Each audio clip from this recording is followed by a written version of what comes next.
approve an increase in local bus fares. St. Lucia's Prime Minister considers pay hike for civil servants, and Australian father complains one-year-old was not fed at hospital. Hello and welcome to the ZIZ Midday Newscast. Today is Friday, the 1st of April, 2022. I'm Jason Davis. Nationally, Premier of Nevis, the Honourable Mark Brantley, says the government has not approved an increase in bus fares on Nevis. During his monthly press conference on Thursday, Mr. Brantley says he has been made aware of information being circulated of an impending price hike in the cost of public transportation, an increase the NIA had not approved. He said, quote, "I can tell you that as the government, we have not authorized or agreed to any fare increase. The Bus Drivers Association would have written to us asking for the permission, if you will, to increase their fares, and we would have responded to say to how we would like to look at the matter. I saw some press report that the matter was approved in Nevis, and I just want to say that the NIA has not approved any bus fare increases in Nevis," end quote. The circulated document purporting to have been issued by the Nevis Bus Association states that effective April 4, short stops will be an additional 50 cents and all other destinations would be an additional $1. As fuel prices continue to soar across the globe due to Russia's invasion of the Ukraine, Premier Brantley said there is consideration by the federal government to waive or put a moratorium on the collection of the tax on fuel to reduce the cost of gas at the pumps on St. Kitts and Nevis. He said the NIA continues to work with the federal government to determine what measure of relief can be offered to the public with respect to rising gas prices. The St. Kitts Diabetes Association is inviting members of the public to its first quarterly meeting for the year to be held in St. Paul's on Sunday. Public Relations Officer of the SKDA, Dr. Reginald O'Loughlin, spoke to ZIZ about what can be expected at the upcoming meeting. The St. Paul's Health Center, not the community center, the St. Paul's Health Center, Sunday, the 3rd day of April at 3 p.m. There we will have a general meeting where we will, of course, be discussing diabetes. We will be discussing issues with the Diabetes Association, getting new members, of course, for those who are interested, and simultaneously we will be doing some testing.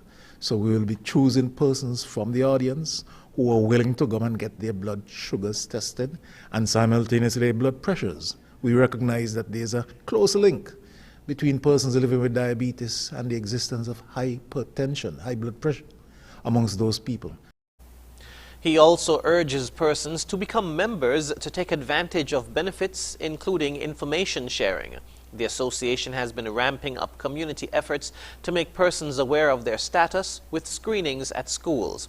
Many events were put on hold due to COVID-19, but Dr. O'Loughlin says the association will resume its activities in the near future.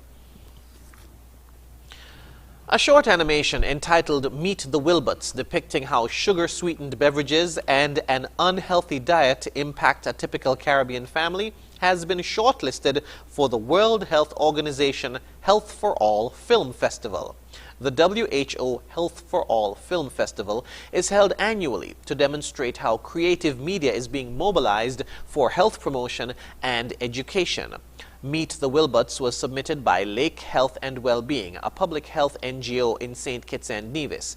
The animation was shortlisted under the Very Short Film category for conveying messages about NCDs and the need for families to improve their diets for better health outcomes. Lake Health and Wellbeing's submission was recognized out of more than 1,000 submissions from 110 countries, a major achievement that places St. Kitts and Nevis on the global stage for health promotion and education.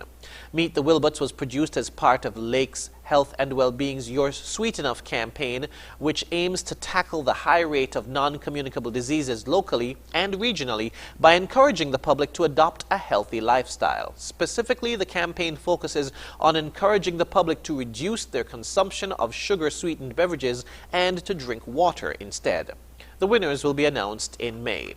To view Meet the Wilbots and to find out more information about the You're Sweet Enough campaign, you can visit the campaign website, www.youaresweetenough.com. We now move to news on the regional scene. St. Lucia's Prime Minister, Philip Pierre, has promised to increase the salaries of public servants come the end of April. Pierre says the move makes good on a promise made by the UWP administration. More in this DBS News report. During his address on the estimates of revenue and expenditure, Prime Minister Philip Pierre assured public servants that they will get part of their retroactive pay in December 2022 and the balance in March 2023. The Prime Minister proposed a budget of $1.842 billion, which is the largest in the country's history, with $1.349 billion for recurrent expenditure, $382.6 million for capital expenditure, and $110.5 million on principal payments. Overall employee compensation is programmed to increase by 11.88% relative to the outturn for the current financial year. The allocated amounts also makes provision for in-year promotions and other salary and wage allowances. Public servants will be pleased to note that the government will keep the promise made by the former administration and pay the increase in salaries at the end of April 2023. He added that the government expects $1.327 billion in revenue and grants, total tax revenue of $1.016 billion, non-tax revenue of $133 million, and capital revenue of $10.7 million.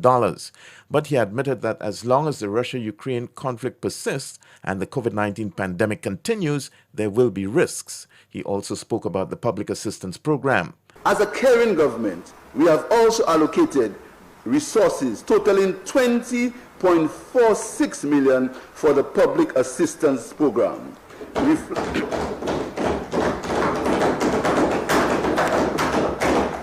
reflecting an additional $9.06 million to help meet the welfare needs of this country, as well as to meet outstanding obligations for services rendered to paupers by the St. Jude Hospital. Prior to the budget address, the Prime Minister had already promised increased support for the vulnerable. For the DBS News World, I am Don Nicholas. Guyana